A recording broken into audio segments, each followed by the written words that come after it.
Hello, welcome friends. In previous video we had discussed electric field of electric dipole on its axis. You very well know that an imaginary line pass through both the charges of an electric dipole is said to be an axis of electric dipole. Mind well, electric dipole has only one axis, but here we are going to discuss about electric field of electric dipole on its equatorial line. Equatorial line.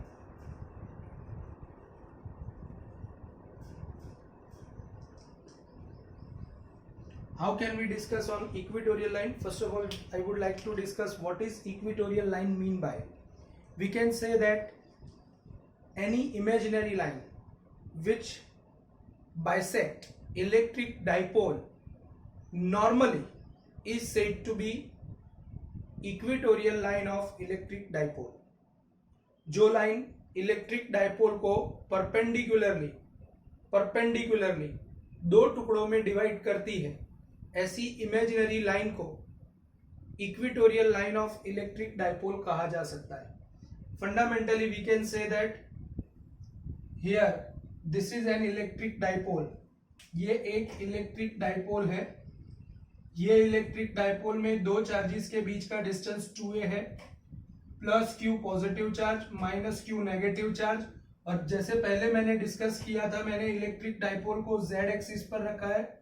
तो यहाँ पर आप देख सकते हो कि y axis electric dipole को perpendicularly bisect कर रही है. और अगर वो परपेंडिकुलरली बाइसेक्ट कर रही है तो this imaginary line green colour y axis is considered as equatorial line. But mind well, कोई भी इलेक्ट्रिक डाइपोल को परपेंडिकुलरली बाइसेक्ट कर सके ऐसी आप infinite number of lines imagine कर सकते हो. And so we can say that कोई भी इलेक्ट्रिक डाइपोल के पास इक्वेटोरियल प्लेन होता है. इक्वेटोरियल प्लेन होता है जो उसको परपेंडिकुलरली बाइसेक्ट कर सकता है. यहां पर मुझे P पॉइंट के ऊपर इलेक्ट्रिक फील्ड डिस्कस करना है. अगर P पॉइंट पर इलेक्ट्रिक फील्ड, आप देख सकते हो कि मैंने P पॉइंट y जितने डिस्टेंस पर y एक्सिस पर सिलेक्ट किया है.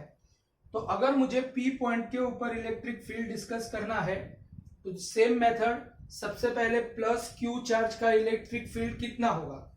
तो प्लस q चार्ज का इलेक्ट्रिक फील्ड अगर मुझे डिस्कस करना है तो electric field due to plus q charge at a distance of, or fundamentally electric field due to plus q charge on equatorial line at P point, that will become E1, and E1 is equal to, mind well we are discussing only about magnitude. तो plus q charge से उसका distance कितना होगा, तो kq upon q से P point का distance. तो आप देख सकते हो कि ये डिस्टेंस y है, ये डिस्टेंस a है और ये नॉर्मल है. तो according to Pythagoras theorem it will become under root of y square plus a square. Similarly minus q charge के लिए भी ये distance under root of y square plus a square होगा. तो प्लस q चार्ज के electric field का magnitude kq under root of y square plus a square का square, मतलब y square plus a square. Similarly minus q charge का electric field भी plus q as well as minus q, दोनों charge का electric field P point पर same ही होगा. और इसी रीजन की वजह से kq upon y square plus a square will become electric field due to plus q charge as well as minus q charge at a point P which is located on equatorial line of electric dipole. So E1 is equal to kq upon y square plus a square equal to E2. अब यहां पर दोनों का magnitude same है. E1 equal to E2 equal to kq upon y square plus a square, जिसको मैंने नाम दे दिया suppose it is E dash. अब यहां पर बहुत ही ध्यान से समझना है. अगर मैं यहां पर दोनों का डायरेक्शन लोकेट करने जाता हूं दोनों E1 और E2 का, तो आप देख सकते हो कि प्लस क्यू का मैंने आपको समझा है कि इलेक्ट्रिक फील्ड का डायरेक्शन फिजिकली कैसे डिसाइड किया जाता है। इलेक्ट्रिक फील्ड का डायरेक्शन फिजिकली डिसाइड करने के लिए सबसे पहले तो हमको जो पॉइंट पर इलेक्ट्रिक फील्ड डिसाइड करना है वो पॉइंट पर इमेजिनरी पॉजिटिव चार्ज रखना है। अगर मैं वहां पर इमेजिनरी पॉजिटिव चार्ज रखता हूं तो प्लस क्यू का पी के ऊपर रिपल्जन लगेगा, प्लस क्यू का पी के ऊपर रिपल्जन लगेगा, as well as minus q का पी के ऊपर एट्रैक्शन लगेगा। प्लस क्यू का पी के ऊपर रखे हुए पॉजिटिव चार्ज पर एट्रैक्शन होगा, प्लस क्यू का रिपल्जन होगा और माइनस क्यू का एट्रैक्शन होगा।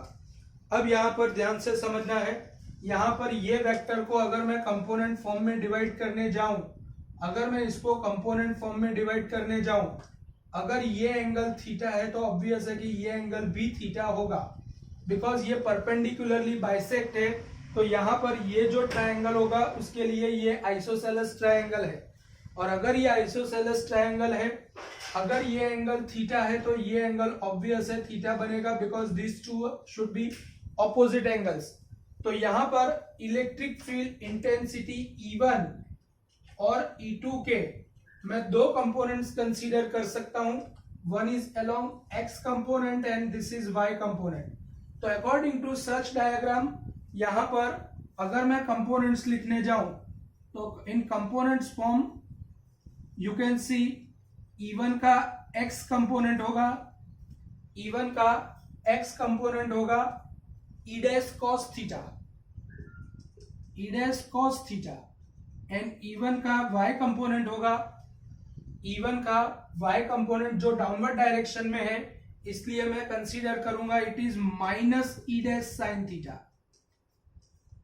सिमिलरली अगर मैं E2 के कंपोनेंट्स लिखता हूं, components of E2, components of E2 में आप देख सकते हो कि E2 का x कंपोनेंट, E2 के लिए कंपोनेंट लेने जाएंगे तो this is x component, this is y component. तो E2 का x कंपोनेंट होगा minus E2 dash minus E dash cos theta, and E2 का y कंपोनेंट होगा minus E dash sine theta. Ultimately आप देख सकते हो कि दोनों का cos component equal and opposite है, and so they will nullify each other, so only y components of both will be survive, and due to which we can say that total electric field along y-axis means along the direction equatorial line। यहां पर आप देख सकते हो कि दोनों का बेटा x कंपोनेंट नलिफाई हो जाता है, सिर्फ y कंपोनेंट ही सर्वाइव करते हैं, इसलिए EY इज इक्वल टू सिर्फ दोनों के y कंपोनेंट का एडिशन होगा, और दोनों के y कंपोनेंट का एडिशन मतलब E डैश साइन थीटा मतलब twice E dash sine theta, और फाइनल y कंपोनेंट का डायरेक्शन डाउनवर्ड डायरेक्शन में है, इसलिए माइनस k कैप। तो EY is equal to twice E dash की वैल्यू हमने यहां पर फाइंड की हुई है KQ upon y square plus a square, KQ upon y square plus a square into sine theta. According to geometry of diagram sine theta is equal to opposite upon hypotenuse. Opposite is said to be a and hypotenuse मतलब under root of y square plus a square into minus k cap equal to k q into 2a upon y square plus a square. Here y square plus a square has power of 1 and here y square plus a square has the power of 1 by 2. 1 plus 1 by 2 means 3 by 2 into minus k cap।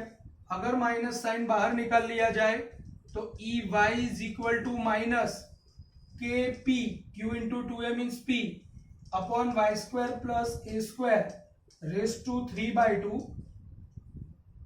into k cap, and this is said to be equation of electric field intensity on equatorial line of an electric dipole। लेकिन बेटा यहाँ पर you can C k cap मतलब direction of electric dipole moment, so k cap can be replace by p, so E y is equal to minus k p upon y square plus a square raise to 3/2 into p cap. This is said to be equation of electric dipole, electric field of electric dipole on its equatorial line at a distance of y on its equatorial line from center. बेटा 2 minute pause कर दो, खाली pause कर दो. Here we had already discussed about electric field of electric dipole on equatorial line as well as on axis. Fundamental equation related to that one are, on axis we very well know that equation of electric dipole, electric field of electric dipole on axis Ez is equal to twice kpz upon z square minus a square whole square into p cap. And on equatorial line we have equation of electric field Ey is equal to minus kp upon y square plus a square raised to 3/2 into p cap. तो बेटा ये दोनों equation हमने electric dipole के लिए obtain किए हैं on axis and on equatorial line. Now I would like to discuss one more point regarding that one, that is said to be point dipole. Point dipole का मतलब होता है if z distance or r distance is very much greater than a. जैसे हमको पता है कि अगर प्लस क्यू और माइनस क्यू चार्जेस के बीच का डिस्टेंस बहुत ही छोटा है और उसके कंपैरिजन में r डिस्टेंस बहुत ही बड़ा है, z बड़ा है या y बहुत ही बड़ा है, तो ऐसे केस में दैट सिस्टम ही can be considered as point dipole. अगर दो चार्जेस के बीच के डिस्टेंस की कंपैरिजन में गिवन डिस्टेंस बहुत ही बड़ा है तो it can be considered as point dipole. और अगर पॉइंट डाइपोल है तो पॉइंट डाइपोल के केस में z is very much greater than a, और अगर z डिस्टेंस की रिस्पेक्ट में a डिस्टेंस बहुत ही छोटा है तो ऐसे केस में आप a डिस्टेंस को निग्लेक्ट कर सकते हो. तो Ez is equal to twice kpz. अगर मैंने a को निग्लेक्ट कर दिया तो a विल बिकम ऑलमोस्ट 0, तो it will survive as z raise to 4 into P cap. z और z रेज टू 4 में से 4 पावर चला जाएगा, क्यूब बचेगा, तो Ez is equal to twice kp upon z cube into P cap. This is equation of electric field of electric dipole on its axis, but at a very large distance, means for point dipole. But for equatorial line, अगर मैं equatorial line के case में y is very much greater than a, और अगर y is very much greater than a है तो electric field intensity on axis minus kp upon a equal to 0 लिया तो y square raised to 3/2 मतलब y cube, it will become Ey is equal to minus kp upon y cube. और ये question competitives में 2-3 बार repeat हुआ है कि electric field of electric dipole is dependent on E is proportional to r raised to n, then what is the value of n? So here n have the value of -3 because you can see over here it is inversely proportional to distance का cube, it is inversely proportional to distance का cube. So fundamentally electric field is always inversely proportional to distance raised to -3. So here we had discussed whole theorem regarding electric field of electric dipole on either equatorial line or on axis.